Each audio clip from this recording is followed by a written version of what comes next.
The state of Iowa is known as the corn capital of the world.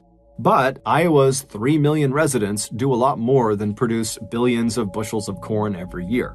They also personify some of the best qualities that America has to offer. Located in the Midwestern part of the country and surrounded by 2 rivers and 6 other states, the people of Iowa take pride in being friendly, considerate, law-abiding, hardworking, and just plain nice. The state is one of the safest in the country, and every year, national surveys show that Iowa residents are among the most polite Americans you will ever meet. And if there's one place in Iowa where you are guaranteed to be treated, quote, Iowa nice, it's the little town in the southwest corner of the state called Shenandoah. At one time, Shenandoah was considered the seed and nursery capital of the entire world. They no longer hold that title, but residents of this town are still surrounded by some of the most beautiful flowers and trees on the planet, along with some of the best-tasting fruits and vegetables. And back in 1988, if there was one person in Shenandoah who absolutely embodied the town's spirit of friendliness, hospitality, and local pride, it was 39-year-old Cindy Borton. If you were a visitor to Shenandoah back in the late 1980s, Cindy would be one of the first people to run right up to you to introduce herself and offer you directions or recommendations of where to go in her little town. And if you were one of Cindy's friends or neighbors, she would drop anything she was doing to help you, and it didn't matter if it was day or night. Unlike many of the town's 5,500 residents whose family had been living in the town for generations, Cindy and her husband Robert and their son John had moved to Shenandoah later in life. Cindy was born on May 22, 1949, in another small Iowa town called Garwin that was located 3.5 hours to the northeast of Shenandoah. There, she and her brother had grown up playing outside and helping their parents with daily chores. After high school, Cindy went to work at a local restaurant, which is where she met her future husband, Robert. He had grown up in another Iowa town about 30 minutes away from her. Robert was a stocky young man with horn-rimmed glasses and brown hair that he swept back from his receding hairline, and when he met Cindy, he was instantly charmed by the smiling and laughing waitress with thick dark hair and shining eyes. A year after meeting, Cindy and Robert got married, and 1 year after that, they welcomed their first and only child, a baby boy named John. Early on in their marriage, Robert enlisted in the U.S. Navy, and so he was gone a lot of the time. As a result, Cindy stepped up and became the anchor of the family, always putting the needs of her husband and her son over her own. She also began working multiple part-time jobs to supplement Robert's military income, which was just not that much. However, she only took jobs that did not interfere with her ability to spend quality time with her son, John. In 1977, after Robert left the military, the Bortons moved to a town in Illinois called Evanston. There, Robert enrolled in a private seminary so that he could fulfill his lifelong dream of becoming an ordained pastor. In 1981, Robert graduated from the seminary, and a year later, he got an offer from a little church in Shenandoah asking him to come be their pastor. Robert and Cindy were thrilled, and so after Robert accepted the offer, the little family packed up their belongings and then made the 8-hour trip west back to their home state of Iowa and into the pretty little town of Shenandoah. Once in Shenandoah, Cindy immediately threw herself into her new role as the pastor's wife. She was naturally outgoing and empathetic, and so she pretty much instantly became a favorite, not just with Robert's congregation, but with the rest of the town as well. Even though Robert had landed his dream job, it was not a high-paying job, and so like Cindy, he needed to go out and pick up some extra work to make ends meet. Robert would get a part-time job at a car dealership where he washed and cleaned cars, and Cindy, after arriving in Shenandoah, worked as many as 3 part-time jobs, including her main one at a donut shop. But despite how much Cindy and Robert were forced to work every week, they were very happy people. In fact, when most people described Cindy when she was living in Shenandoah, they would talk about her laughter, because 1, she seemed to always be laughing and smiling, and 2, because her laughter was incredibly infectious, and anyone who heard it couldn't help but laugh themselves. But the Bortons' seemingly perfect life would go off the rails in 1987, 5 years after the Bortons had arrived in Shenandoah. That summer, Robert's church, which had been struggling financially for years, was finally forced to shut their doors, and so Robert's job was gone, and so too was his main source of income. This loss was devastating both emotionally and financially for the Borton family. By September of the following year, 1988, Robert had not had any luck finding another pastor gig in town or nearby, and the income they were making between Robert's car dealership work and Cindy's various part-time jobs was just not enough, and so the couple began talking about relocating.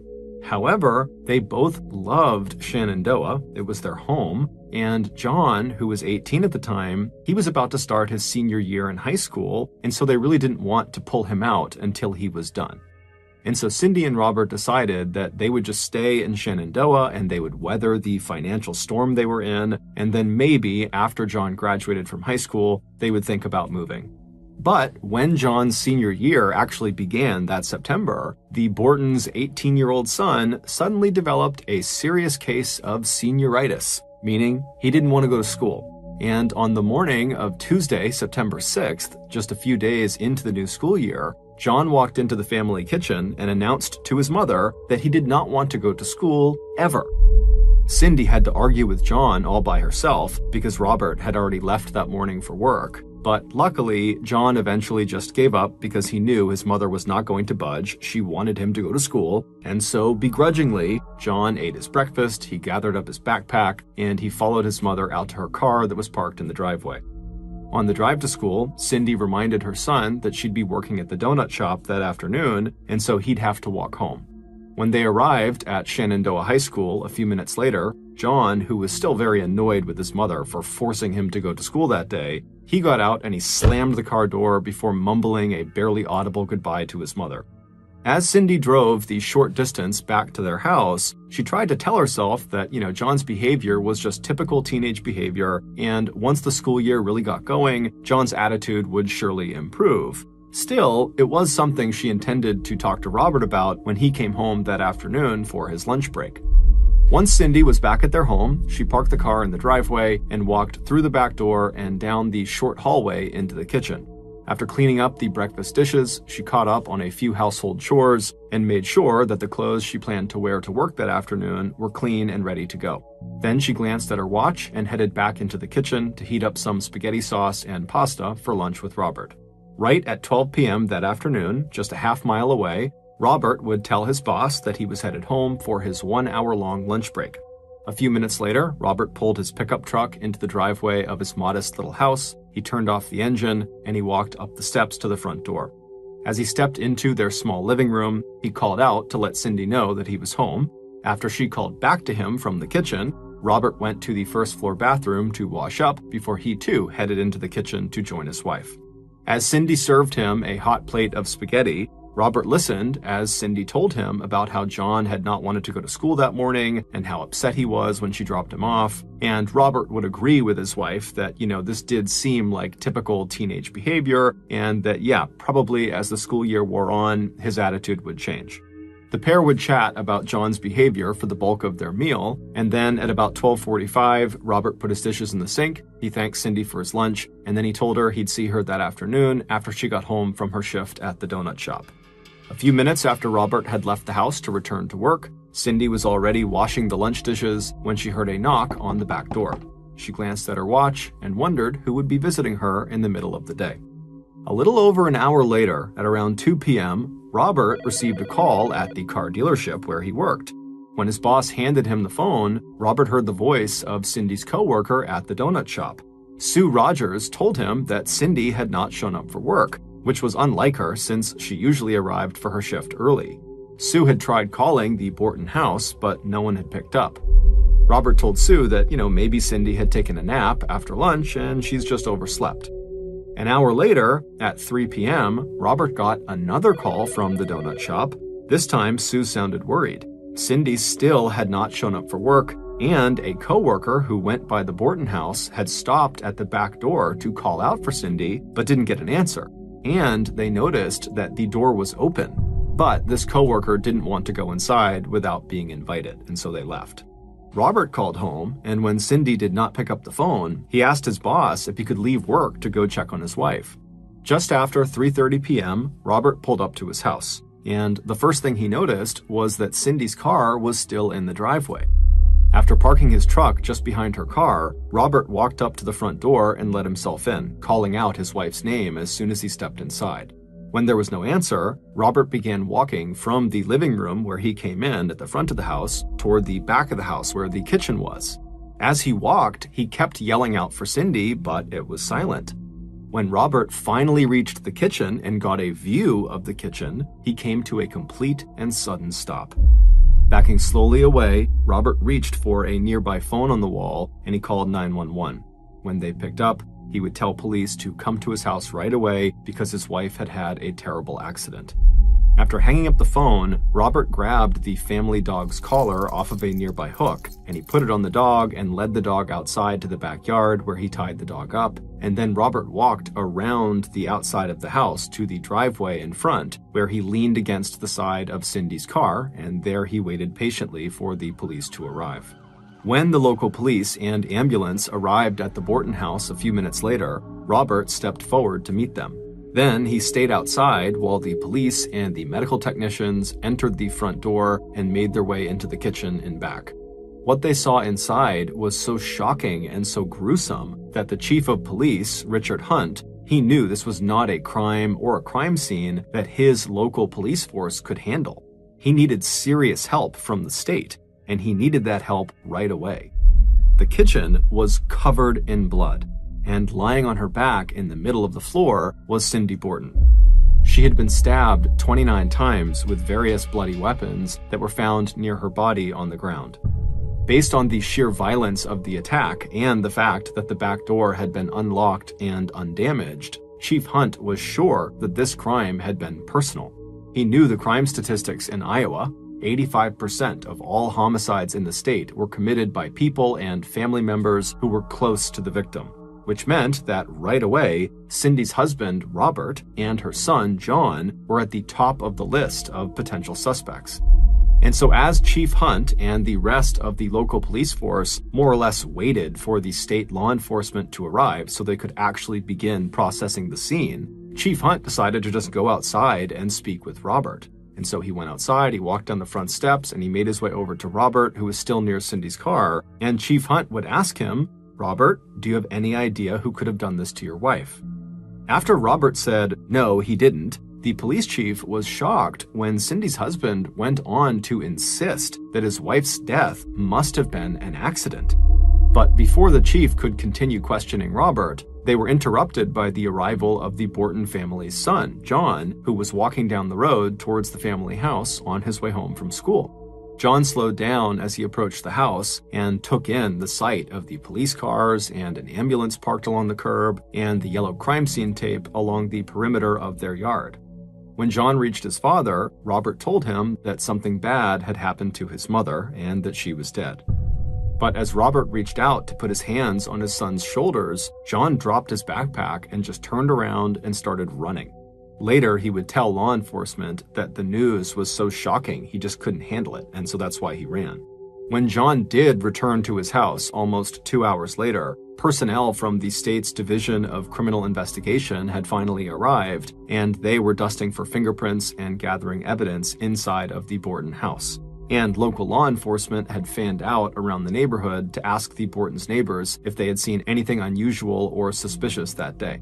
By then, Robert had also told police exactly what he had done that day, starting with him leaving the house at 6:45 a.m. to go to work, and then arriving at work at 7 a.m., and then coming home again at noon for lunch with Cindy, and then leaving again and getting back to the car dealership at 1 p.m. Robert also described the calls he got from the donut shop saying that Cindy had not shown up for her 2 p.m. shift, and he would describe to police what it was like when he arrived at his house at 3:30 p.m. to check to see if Cindy was okay. After John was back at the house, he would tell police that he had been at school from the time his mother had dropped him off in the morning until school let out at 3:30, and then he had walked home. When the state investigators asked John if anything about that morning had seemed out of the ordinary, at first John said no, but then after a few seconds, he changed his answer to yes. He said that he and his mother had been arguing that morning because John didn't want to go to school that day, but he told police this was not anything serious. By the time John and Robert left the Borton property to go stay that night with friends that they knew from Robert's old church, word had spread throughout Shenandoah that something unspeakable had happened to one of the town's most popular residents. Early the next morning, on September 7th, there were police officers waiting at Robert's car dealership to check on Robert's alibi. And while Robert's timesheet confirmed the timeline Robert had given them, Robert's boss added one detail about that day that Robert had left out.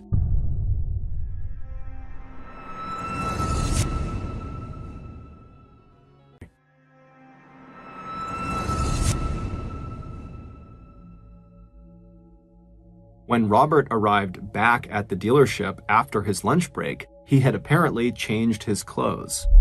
When asked if that was unusual, his boss would say, "Not really." Robert's boss would say that on Tuesdays, the car dealership's commercial cleaning service would come by to pick up dirty uniforms and rags, and so Robert's boss thought that, maybe Robert had come to work that day in his work clothes, he had gotten a full morning of work in, and then when he went home for lunch, he had changed, and then when he had come back, maybe he had dropped off those dirty clothes from the morning with the cleaning service.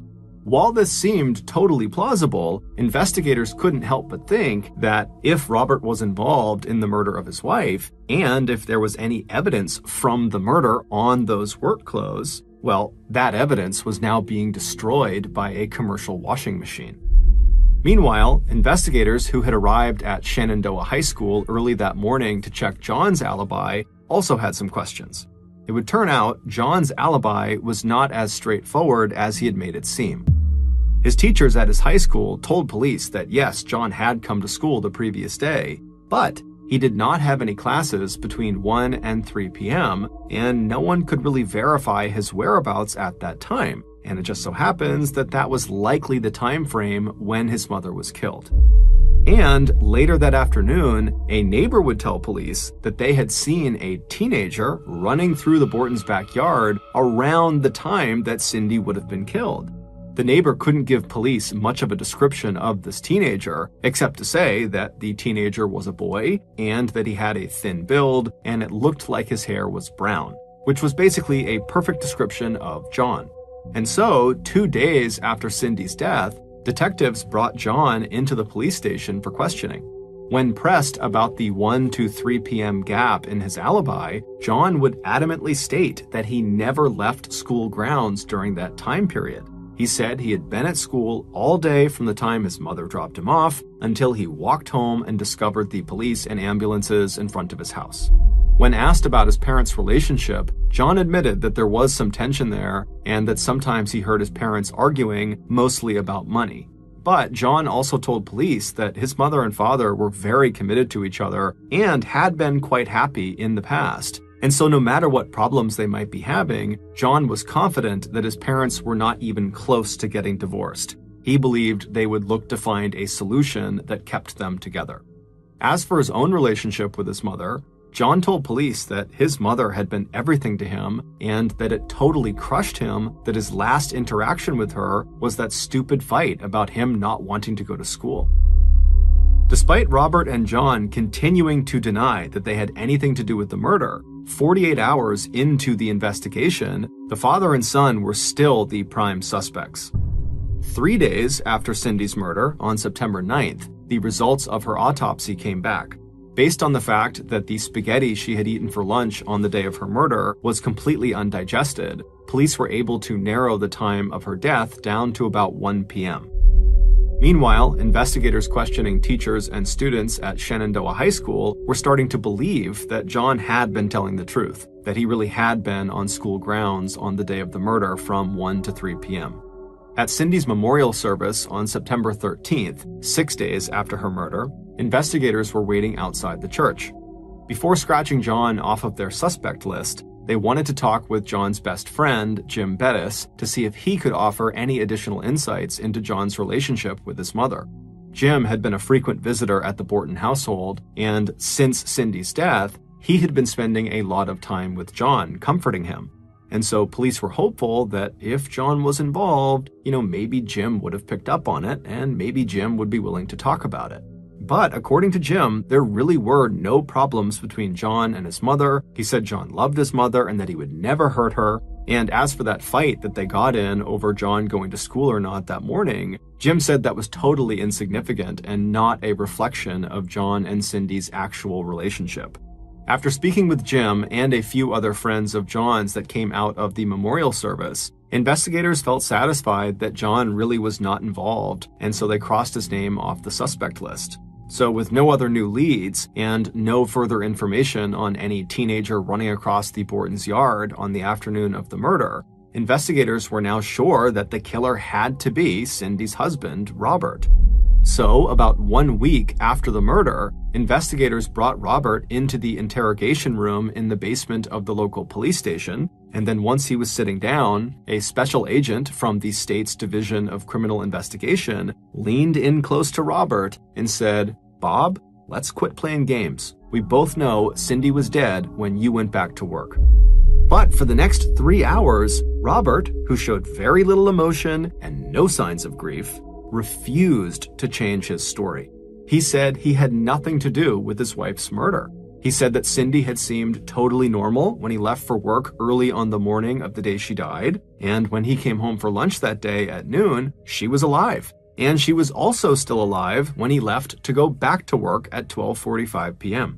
Before leaving the police station, Robert agreed to have his fingerprints collected, and he agreed to take a lie detector test. So, the very next day, a special agent drove Robert 150 miles northeast to Des Moines, where Robert was hooked up to a polygraph machine that would measure his physical reactions to a series of key questions. Questions like, "Did you hurt your wife?" or "Did you kill your wife?" And Robert would answer these questions the same way he had the day before in the basement interrogation room at the police station. "No, I didn't hurt my wife. No, I didn't kill my wife." But this time, the polygraph machine showed that Robert was not being truthful. He didn't fail his test by much, but the results convinced investigators that despite Robert's denials, he must be the killer. And so the agent who had administered the lie detector test pulled Robert aside for another round of intense questioning, telling him, "Hey, you failed this test, so you got to tell us the truth now." But Robert continued to say that he had nothing to do with it, and he even fell asleep during this interrogation. Even with this failed lie detector test, the police lacked hard evidence that linked Robert to the murder. And so even though they wanted to keep him, they couldn't. They had to let him go. And so a special agent drove Robert back to Shenandoah, and on the drive, he turned to Robert and he said, "You know, Bob, when this is all over and you've been arrested, charged, tried, and convicted, I would be honored if you confessed to me." But a week later, 2.5 weeks after Cindy's murder, investigators got another piece of bad news when the state's crime lab reported that they had not been able to lift any fingerprints from the various murder weapons that had been found in Cindy's kitchen. They also were unable to pull any prints off of any other physical evidence that had been sent off for testing. As September inched towards October, and police had still not made any arrests, the residents of Shenandoah were outraged and scared. Every day they called the police station and the mayor's office seeking updates, and local gun stores reported a serious uptick in sales. And in November, Robert, who was being questioned by police nearly every day, and was being shunned by residents who now walked across the street to avoid talking with him, he packed up the family's belongings and moved with John to the town of Gladbrook, just outside of Des Moines, where he and Cindy had actually gotten married. Around this time, local reporters began asking the question that was on everyone's mind. How was it possible that in a town as small as Shenandoah, police could not figure out who had committed such a heinous crime? And on top of having a murderer on the loose, Shenandoah also had an arsonist on the loose. Around the time Cindy was killed, someone had been intentionally setting fires around town, damaging an elementary school, as well as destroying a pickup truck. And while the arson attacks didn't appear to be connected to Cindy's murder, it did seem odd that there would be two violent crimes happening at the same time in a town that saw almost zero violent crime. And so some investigators began to suspect, just because of the rarity of violent crime, that the arson attacks and the murder had to be connected. And on November 30th of that year, their suspicions seemed to be confirmed. On that day, there was an arson attack at Shenandoah City Hall, except this time, the arsonist left behind a note. On this note, the arsonist warned police that the school fire and the truck fire and the murder of Cindy Borton were nothing compared to what was coming next. At the end of this note, the arsonist identified themselves as, quote, the Night Stalker. The Night Stalker was the name of a notorious murderer in California who had been captured 3 years earlier. But what really caught the attention of law enforcement was the fact that whoever had signed the note also left behind a fingerprint at the very bottom of the piece of paper the note was written on. While investigators waited on the results of the fingerprint analysis, they returned to the scenes of the earlier arson attacks, and on a bridge near the school fire, police had found the letters NS painted on a concrete support. They believed these had to be the initials of the Night Stalker. By early December, the mayor of Shenandoah had received more than 200 calls from terrified residents demanding that the police find the arsonist/killer before they murdered anyone else. But the Night Stalker lead came to an abrupt end a few weeks later when the fingerprint analysis not only failed to match Richard Borton's fingerprints, it didn't match any prints on file in any local, state, or federal law enforcement database. So unfortunately, both the arson cases and the murder case began to grow cold. It wasn't until 5 months after Cindy Borton's murder that local and state investigators would get the tip they needed to break the murder and arson cases wide open. Around dinner time on the cloudy, cool night of January 30th, 1989, the Shenandoah police chief, Richard Hunt, got a call from one of his officers. There was a teenager who had just walked into the police station, and he wanted to talk with someone about the murder of Cindy Borton. A few minutes later, Chief Hunt was sitting in his office looking across his desk at 18-year-old Jack Johnson, one of John Borton's best friends and classmates, and one of the boys investigators had talked with back in September when they were confirming John's alibi for the time of his mother's murder. Jack told Chief Hunt that a few days earlier, on January 26th, Jack had been talking to someone, and during their conversation, Jack had asked this person what was the worst thing they had ever done. And this person paused for a moment, and then they said to Jack, "I've done something that I'm pretty sure God will never forgive me for." Jack would go on to tell police all the awful details of what this person claimed to have done that God would not forgive them for. Based on Jack's testimony, this is a reconstruction of what really happened to Cindy Borton. Back on the day that Cindy died, September 6th, 1988, she and her husband Robert were sitting in the kitchen eating spaghetti and talking about their son's recent bad behavior. After Robert was done eating, he put his dirty dishes in the sink, he thanked his wife for the food, and then he headed out the door to go back to work. As Cindy began washing the dishes, she heard a knock on the back door.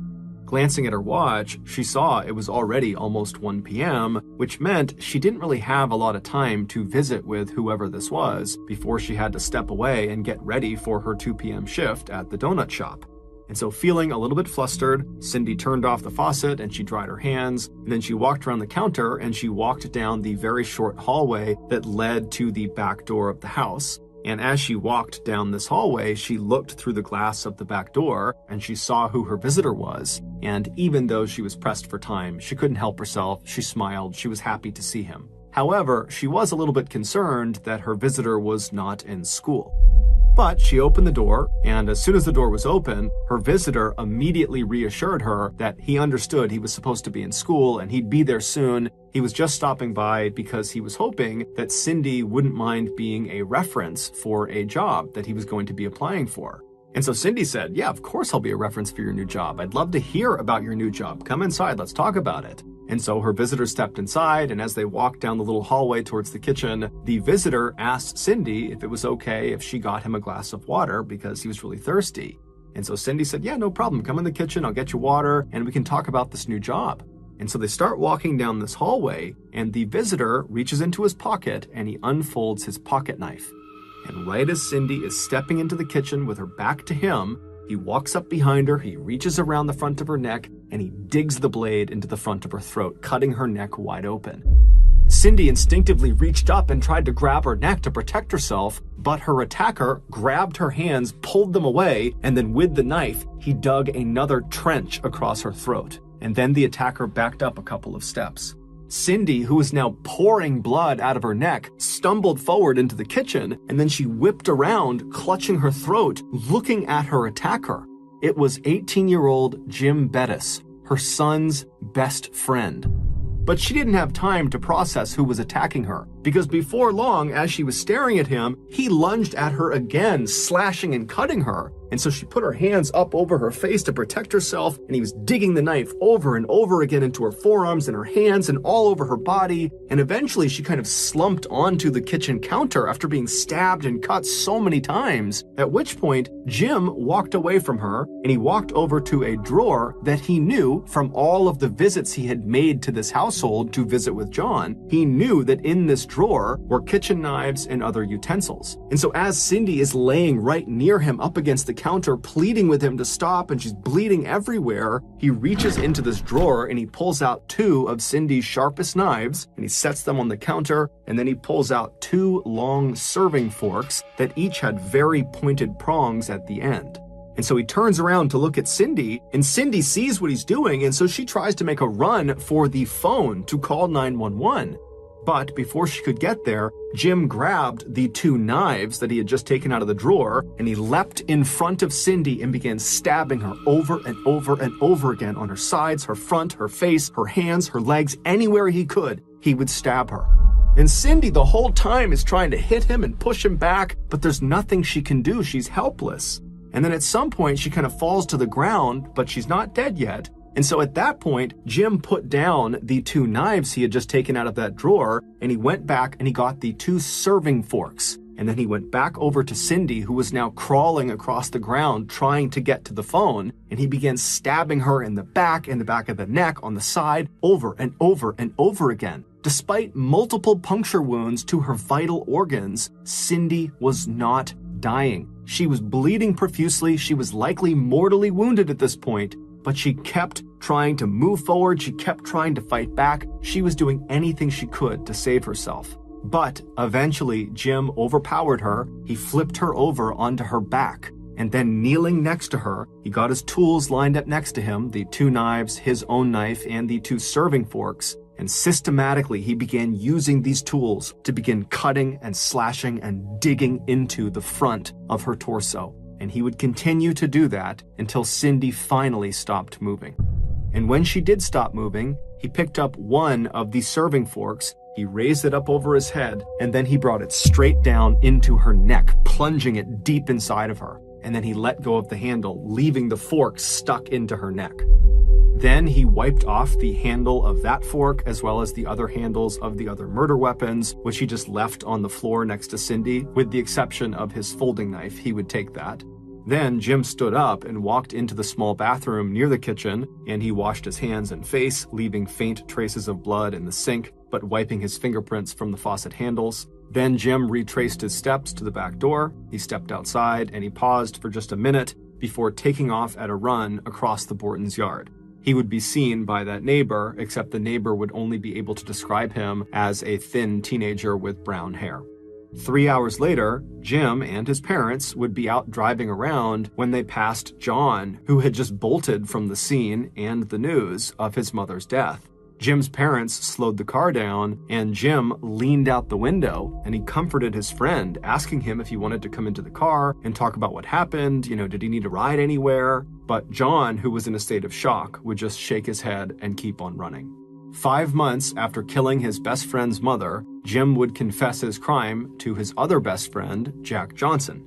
Not only would Jim tell Jack exactly where he had disposed of his pocket knife, he would also draw a diagram for Jack showing him exactly where Jim had left Cindy's body inside the Bortons' kitchen.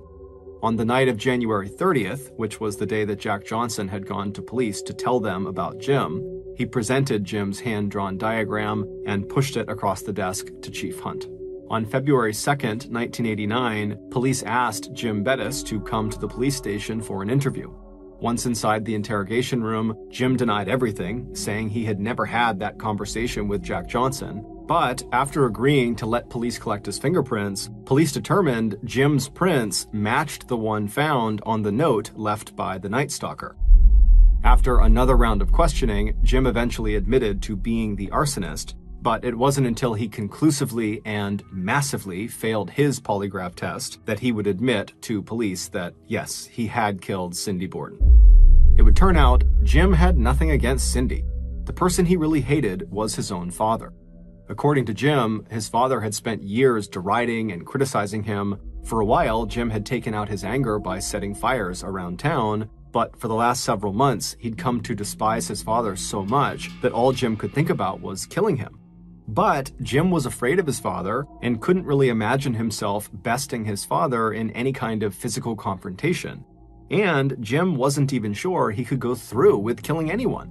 So he decided what he needed to do was practice.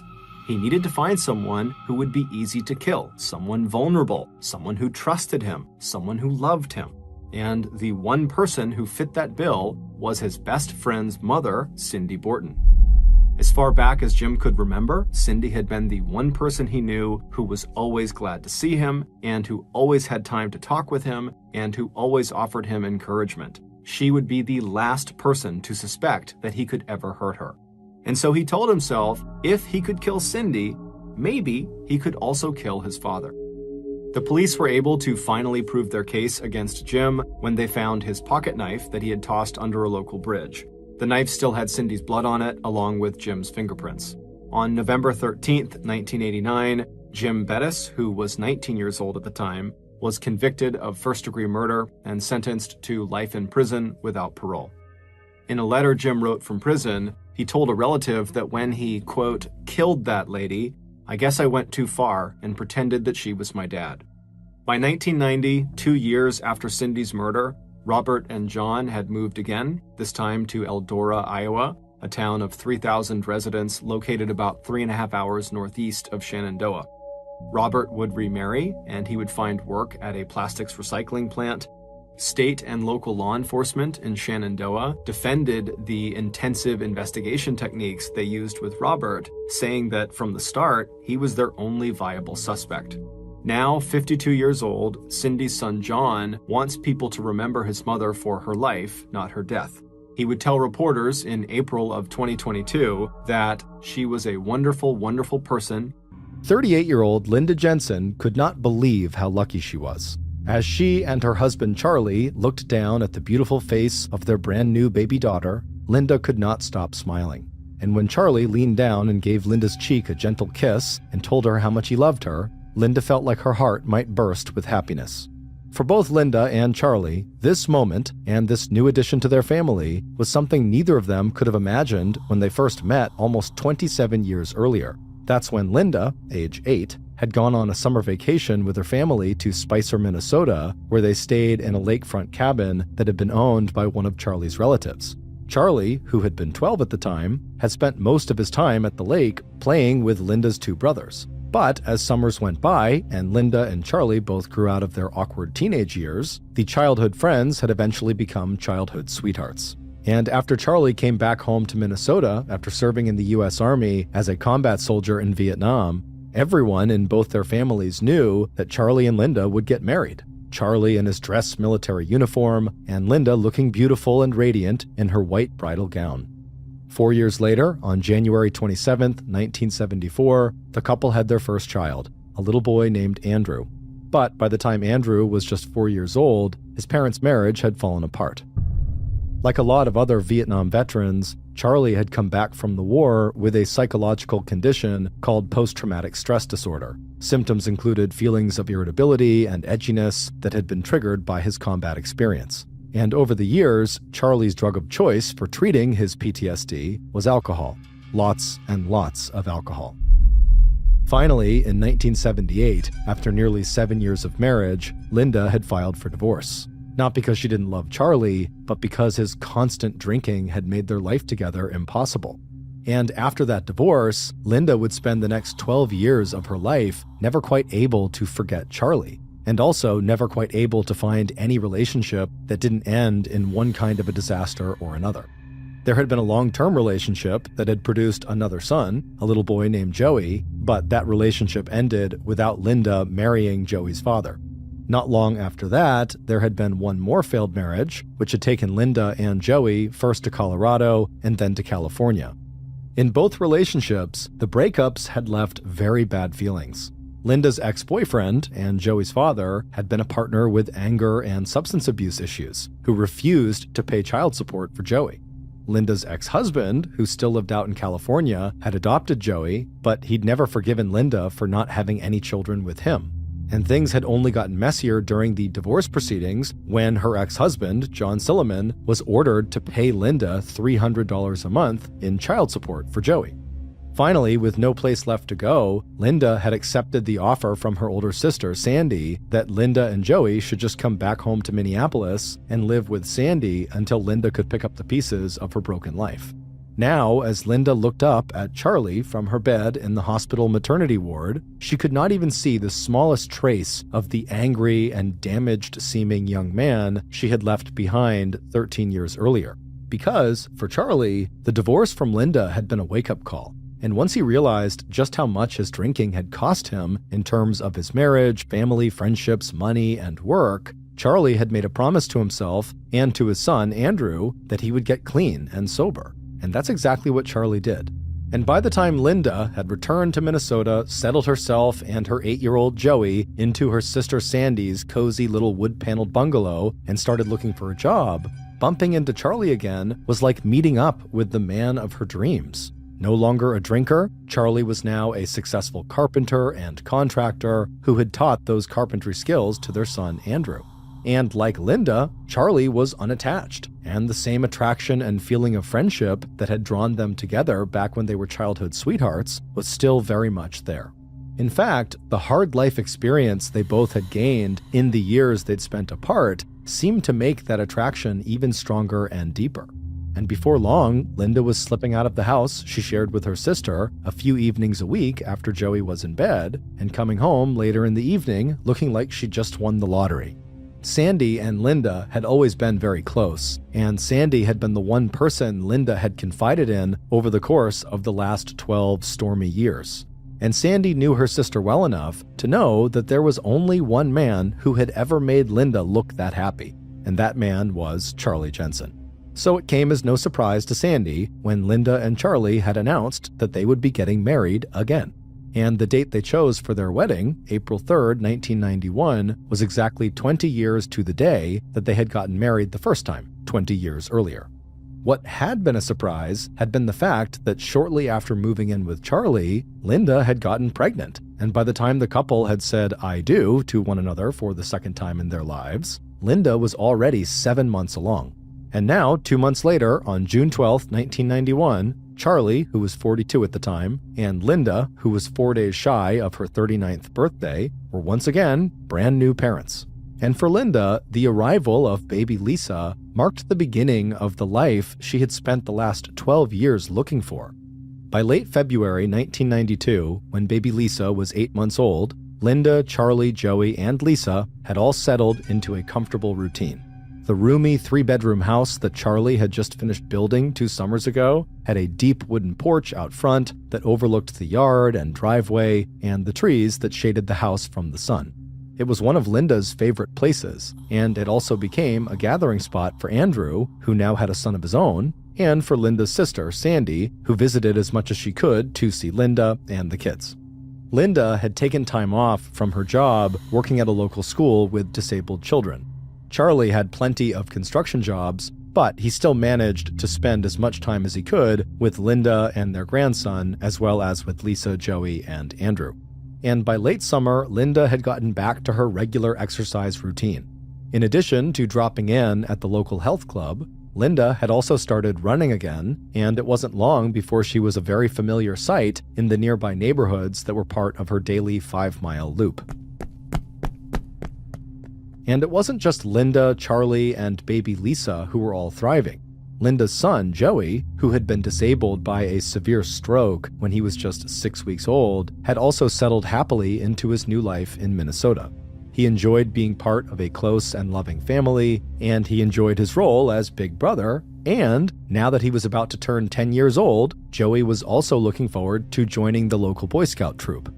It wasn't until the last weekend in February, on Saturday, February 22nd, that Linda had given her sister, Sandy, the most recent update on the one dark cloud that had drifted into the Jensens' otherwise very sunny life. The sisters were sitting on the sofa in the living room, catching up on family news. Linda had talked to the local Boy Scout troop leader about signing Joey up for Boy Scouts. Charlie was working on a construction site all the way out in Maplewood, 50 miles away, and that after a long Minnesota winter, March and spring were finally not too far away. But when the ring of the telephone interrupted their conversation, Sandy immediately noticed the look of strain that flashed across Linda's face. Sandy knew that sometime within the last 2 weeks, Linda had gotten 2 calls from Joey's biological father, Robert Beard. Despite having given up custody of Joey and not paying child support, Robert was now insisting on having longer and more frequent visitation with his 9-year-old son. Linda had left Robert after he had become physically abusive, so Robert's calls and escalating demands had felt very threatening as well as upsetting. But a moment later, Linda's face had relaxed, and she had insisted to Sandy that she, Linda, and Charlie had the situation under control. And by the time Sandy was ready to go, the conversation had veered into memories of the past, and Linda's announcement that Charlie had always been the only man Linda had ever loved.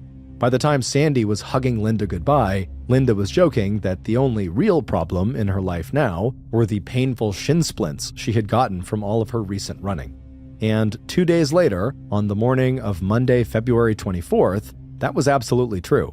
When Linda woke up that morning and took her first few steps across the cold bedroom floor, she winced as the sudden pain flared up along her shin bones. But glancing at her watch, Linda actually welcomed how fast the pain had cleared her mind, because once again, she had managed to oversleep.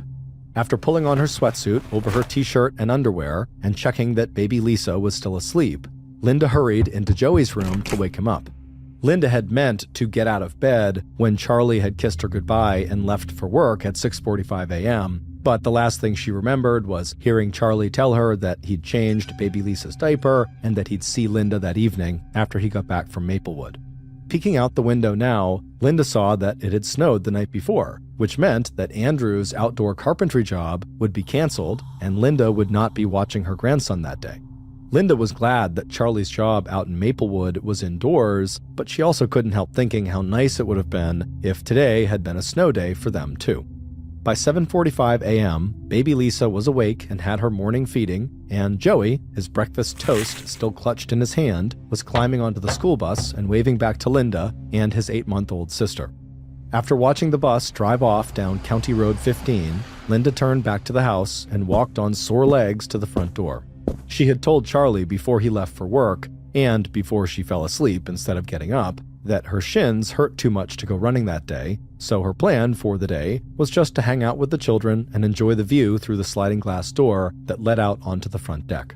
Now standing at baby Lisa's changing table, Linda unwrapped Lisa from her cocoon of blankets, but decided to leave the baby in her pajamas in the playpen while Linda cleaned up the breakfast dishes. But just as Linda was ready to go back out to the living room and get Lisa dressed for the day, Linda was surprised by the sound of a knock on the front door. The Jensen house was set far enough away from the road with a long enough driveway that the family did not get that many unexpected visitors. But this was Big Lake, Minnesota, population just over 3,000 people, and most people here never even bothered to lock their doors, let alone think twice about opening that door to a neighbor who might need help or a favor. So after leaving baby Lisa right where she was, in the playpen in the living room, Linda dried her hands on a kitchen towel, and with a smile, she walked to the front door. At least she'd have something interesting to talk to Charlie about when he called, as he always did, sometime during the morning from any job site where he was working. It was 9:30 a.m. when Charlie made his first call home to Linda. She usually picked up right away, eager to find out how he was doing and tell him about something wonderful that Lisa had just accomplished. Now, frowning a little, he drummed his fingers on the telephone receiver while he waited for Linda to pick up. Instead, the answering machine came on, and so Charlie left a message for his wife, telling her he'd try again later. But after the third unanswered call of the day, Charlie decided to leave work early. Linda sometimes screened telephone calls by letting them go to the answering machine, but if that was the case today, she would have picked up as soon as she heard his voice leaving a message. As he hopped into his truck and drove northwest from Maplewood towards Big Lake, Charlie told himself not to worry. Maybe Linda had decided to take a nap at the same time she had put Lisa down for a nap. Maybe she'd stepped outside onto the front deck to look at the snowfall. And besides, school had let out, so by now, Joey should be home with his mom and baby sister. By the time Charlie walked into his house, it was 4:05 p.m., and the first thing he noticed was the sound of 8-month-old Lisa crying. Charlie immediately yelled out for Linda, but Linda didn't yell back. Dropping his coat onto the nearest chair, Charlie followed the sound of Lisa's crying through the dining room, where he saw Joey doing his homework at a small table near the wall, and into the living room, where he saw baby Lisa in her playpen, still in her pajamas, her face red and wet with tears. Even as Charlie picked Lisa out of the playpen and stepped over to the foot of the stairs to call his wife's name again, he knew something was wrong. Linda would never have let Lisa stay in last night's pajamas for the entire day. And again, when Charlie did not get a response from Linda, he put Lisa back down inside of the playpen and automatically began a search of the house for his wife. Joey had seemed uncertain when Charlie asked whether Joey had seen his mom, so telling Joey not to worry, Charlie started his search in the laundry room in the basement where Linda would have been out of Joey's sight.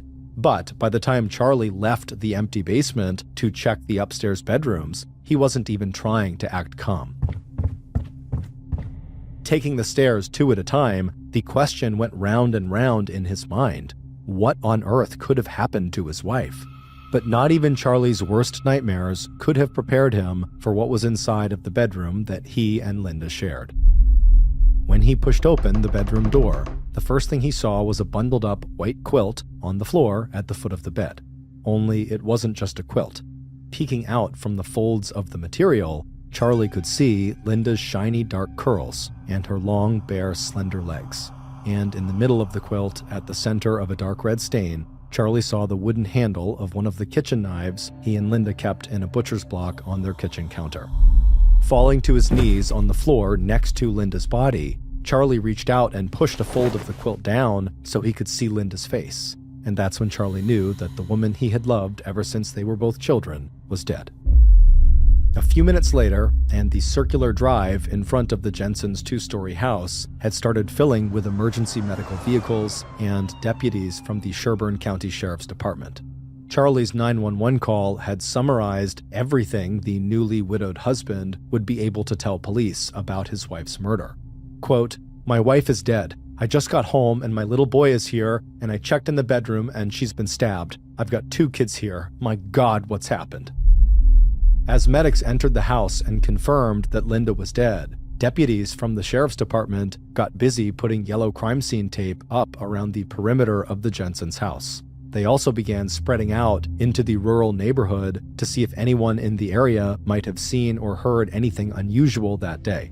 Knowing they had a homicide on their hands, the Sherburne Sheriff's Department immediately contacted the Minnesota Bureau of Criminal Apprehension, located 47 miles southeast in the city of St. Paul. Soon, along with state investigators, the Sherburne Sheriff's Department would also get help from law enforcement in Benton and Stearns counties, along with help from the nearby cities of St. Cloud and Elk River. But even before those outside agencies had arrived in Big Lake to help conduct interviews and process the crime scene, investigators with the sheriff's department had already come to some of their own conclusions about the murder.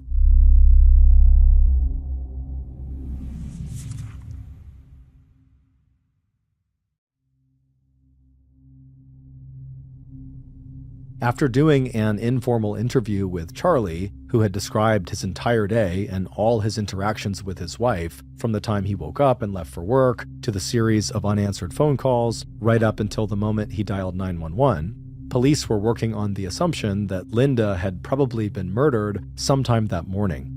That guess would later be confirmed by the autopsy report on Linda's body, which would further narrow the time of the crime to sometime between 8 and 10 a.m. Based on the brutality of the crime and the fact that there was no sign of forced entry and nothing of value appeared to be missing, police also assumed that this crime was personal, not the result of a robbery gone wrong. And finally, given that Linda was naked when she was wrapped into the white quilt and then stabbed, police also believed that what they were looking at was not just a murder, but a violent sexual assault. And this assumption would also be confirmed when the medical examiner found traces of semen on Linda's ankle and inside of her body, along with defensive wounds that suggested that she had struggled with all her might against her attacker. The medical examiner would also discover that the actual cause of Linda's death was strangulation, and that she had likely been dead even before the killer had plunged the 10-inch long blade of the butcher's knife so deeply into her chest that the fabric of the quilt had become embedded in the wound. According to one investigator, it looked to the police like someone had actually tried to carve Linda's heart out of her chest.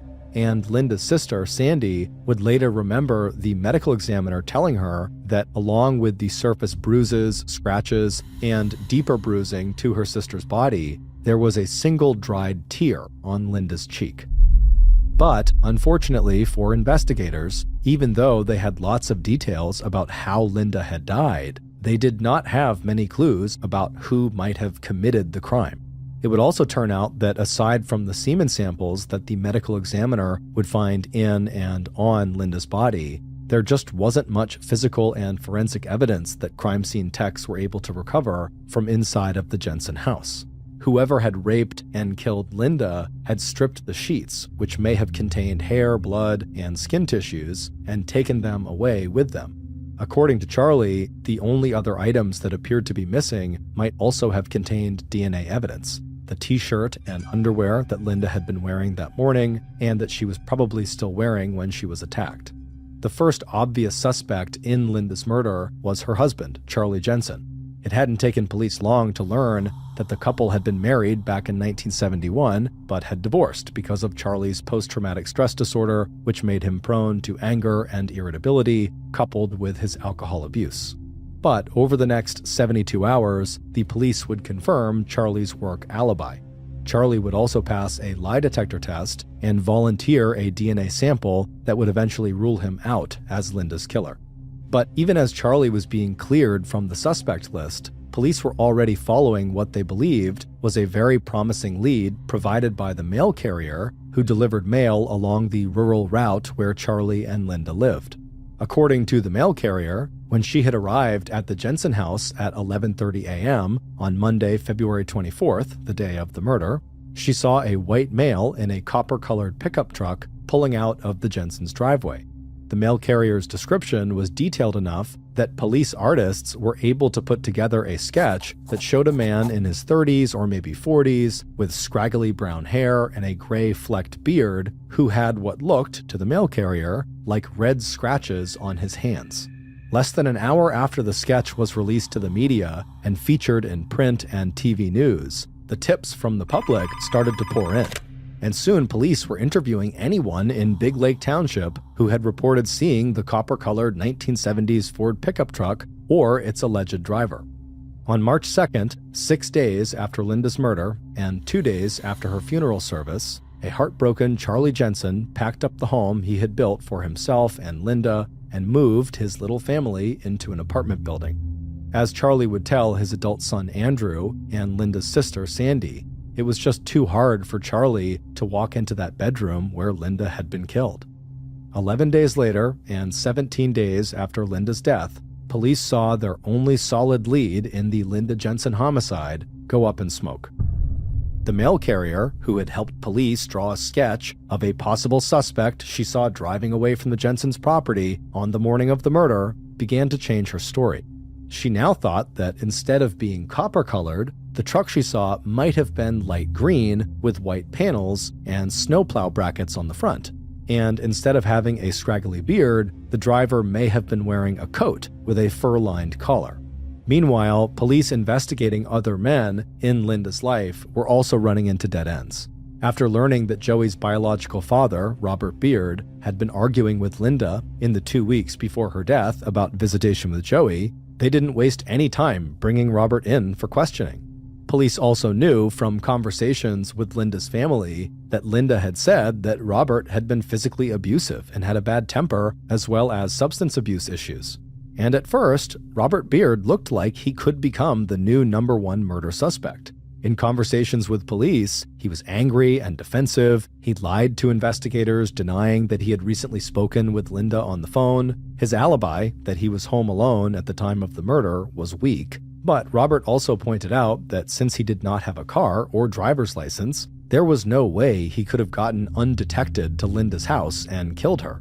Once Robert lawyered up and refused to give police a DNA sample, the only thing police could do was keep him on the suspect list and move on to the next man in Linda's life, her ex-husband, John Silliman, who lived in California. Although John's alibi, that he was working at a local elementary school on the day of Linda's murder, turned out to be airtight, there was something about John that just made police suspicious. He'd clearly had a volatile relationship with Linda, and he told police that Linda had pressured him into adopting Joey instead of having children of their own. It wasn't until police went through John's financial records with a fine-tooth comb to rule out any murder-for-hire scheme that police crossed John off their list of suspects. By the end of May 1992, 9 weeks after Linda had been found brutally raped and murdered in her own bedroom, the investigation into her death had ground to a halt. Police from 3 different jurisdictions had followed up on more than 1,000 tips. They had interviewed hundreds of friends, coworkers, family members, neighbors, and possible suspects. They had searched but failed to find any trace of the sheets and clothing that had been taken from the Jensen house on the morning of Monday, February 24th. They had also collected and stored more than 80 DNA samples from men who had any connection to Linda. From a trainer at her gym who had once given her a bouquet of flowers, to her ex-lover and husbands, none of them would match the semen sample collected from Linda's body. But while investigators may have quietly and reluctantly shelved the murder book on Linda Jensen, there were 3 people in Linda's life who absolutely refused to let the case go completely cold. At least twice a week for the next 7 years, Linda's older sister, Sandy, called the Sherburne County Sheriff's Department asking if there had been any developments in the case. Charlie also remained in touch with police, and he and Sandy made an appearance together on a popular TV show that featured true crime, hoping that the publicity might result in someone coming forward with new evidence. The third person who would not let the case go was one of its lead investigators. Bruce Anderson had made a promise to the Jensen family that he would not retire from the Sherburne County Sheriff's Department until law enforcement had found the person who had killed Linda Jensen. Like Sandy, Deputy Anderson was convinced that someone out in Big Lake Township held the key to solving this homicide, that someone had information that they might be holding back or that they didn't realize was important. Even after all the leads seemed to dry up, Sandy, Charlie, and Deputy Anderson had one strategy left. They all urged law enforcement and the media to ask again if anyone could remember anything that might turn out to be related to the murder. But it wasn't until the early summer of 2000, more than 8 years after Linda Jensen's murder, that police finally got the tip they needed to break Linda's unsolved homicide case wide open. By then, Bruce Anderson had been elected sheriff of the Sherburne County Sheriff's Department, a position that gave him the authority to call for the creation of a special cold case task force of state and local law enforcement whose job would be to reopen the investigation into Linda's murder. The new round of publicity, along with a $20,000 reward for information leading to the arrest and conviction of Linda's killer, was enough to get people, once again, talking and thinking about the unsolved homicide that had terrified the residents of Big Lake back in 1992. And on a mild day in June of 2000, the Sherburne County Sheriff's Department got a visit from a woman named Angela Hennon. The renewed interest in Linda Jensen's murder and Sandy's pleas through the newspapers for everyone to search their memory for anything that might shed light on her sister's murder had finally struck a chord. and after 8 years, Angela was finally ready to give police the man that she had long suspected of hiding a very dark secret. What police found out when they followed up on Angela's tip would send shockwaves throughout the state of Minnesota. And based on that information, here is a reconstruction of what investigators believe really happened to Linda Jensen on the morning of Monday, February 24th, 1992.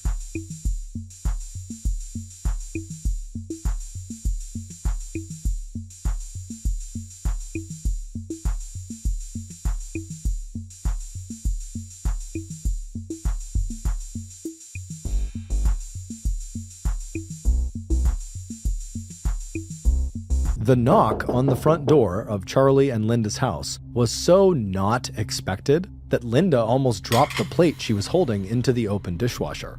But even though she was surprised to have a visitor this early in the morning, it never occurred to Linda not to answer the door, especially since another loud knock might wake up 8-month-old baby Lisa, who had fallen asleep in the playpen in the living room.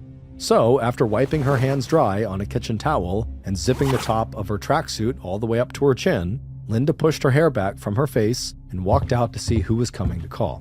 Even as she started to peer out one of the front windows, Linda recognized the voice calling to her from outside. A moment later, and Linda's visitor was stamping the snow off his boots before stepping through the open door. But even as Linda closed the door behind her visitor and apologized for how untidy her house was, Linda's killer was hardly listening. Instead, he was drinking in every detail of Linda's appearance. He had been watching Linda for such a long time, but until now, he had never really been alone with her, never really had a chance to let her know how he felt about her. He wanted to ask her if she was planning to go for a run that day, and he wanted to tell her how much he always looked forward to seeing her jog past the house where he lived with his wife and 4 kids. But before he could even find a way to put his proposal to Linda, he could see that she had stopped smiling and had even taken a few steps backward. And now she was asking him what he was doing there, because now really wasn't a great time after all for her to have any company. And if this was about Joey, she'd rather talk some other time when Charlie was there too.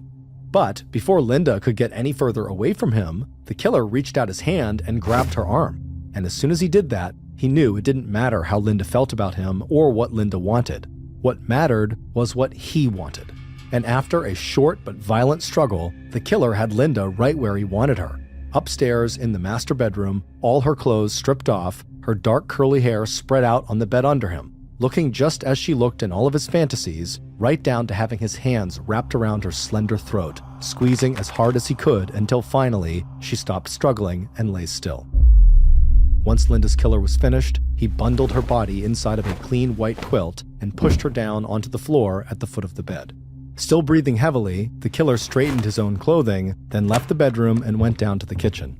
On the counter, next to a jar of red and white candy canes, he saw the butcher's block with its collection of kitchen knives. Grabbing the wooden handle of the largest knife, Linda's killer hurried back upstairs to the bedroom. Looking down at Linda, lying on her back with the quilt wrapped around her, all he could see of her body was the top of her head, and her slim legs from the knees down, her heels resting lightly on the floorboards. Straddling Linda's midsection, the killer raised the knife and began stabbing at Linda's heart, over and over again, until finally plunging the knife through the center of her rib cage with so much force that it pinned the quilt into Linda's chest. After hauling himself back up onto his feet, the killer turned to the bed and stripped off the sheets and gathered up Linda's torn t-shirt and underwear. Rolling everything into a ball, the killer took one last look around and then left the bedroom, hurried down the steps, picked up his coat from where he had dropped it near the door, and just a few minutes later, Charlie and Linda's neighbor and the leader of the local Boy Scout troop, 28-year-old Kent Jones, was already halfway back to his own house less than half a mile away. In the weeks after Linda's murder, local police would interview Kent Jones after hearing a report that he had seen the copper-colored truck police were looking for driving around Big Lake Township. But during that routine interview, not only did Kent deny knowing Linda Jensen, Kent's wife gave her husband an alibi for the day of Linda's murder. It wasn't until 8 years later that Angela Hennon, who had had an affair with Kent sometime after Linda's death, would tell police that whenever she had brought up the subject of Linda's death, a crime that everyone at the time was talking about, Kent reacted violently. When Angela had asked if Kent had ever met Linda, at first he insisted really aggressively that he had not. But later, Kent brought up the subject himself and told Angela that in fact, he had known Linda. Kent's violent reaction and the way he talked about Linda Jensen had always made Angela wonder, in the very back of her mind, if Kent might have somehow been involved in Linda's death. It would turn out that Angela's suspicions were 100% correct. Not only did Kent Jones know Linda from her inquiries to him about getting Joey signed up for Boy Scouts, he had become obsessed with the beautiful dark-haired woman he'd seen out running several times a week, and he had begun to watch her closely and learn her routines and fantasize about her constantly. When police re-interviewed Kent in June of 2000, Kent's wife contradicted Kent's claim that he had never met Linda. In front of investigators, Deborah Jones reminded Kent that Linda had actually come by their house to pick up a Boy Scout application for her 9-year-old son. Police also discovered that Kent had a criminal record. He had been convicted of insurance fraud, and in 1995, 3 years after Linda's murder, Kent had been convicted of domestic violence. That charge stemmed from an incident in which Kent's wife was hospitalized for 4 days after suffering a stab wound to her stomach and 2 puncture wounds on her forearm. Deborah would later tell police that the stab wound was the result of an accident, that she had slipped and fallen onto the knife, which was resting blade up in the family's open dishwasher. Although Kent refused to voluntarily give up a sample of his DNA, investigators quickly came back with a search warrant that forced him to provide a DNA sample. Less than 1 month later, the DNA analysis came back with a match. Kent Jones's DNA matched the DNA found in the semen that the medical examiner had collected from Linda's body.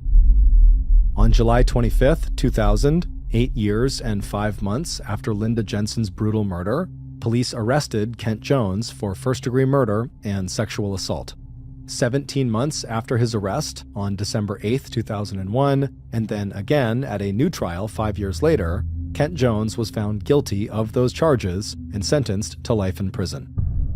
In 2009, 17 years after Linda's murder, Angela Hennon would collect $18,000 in reward money for giving police the tip that led to the arrest and conviction of Kent Jones. For Charlie Jensen, Linda's death at the hands of Kent Jones has left some scars that will just never go away. Quote, "He took a mother away from her children, a wife from her husband, and a beautiful person away from the world."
End quote.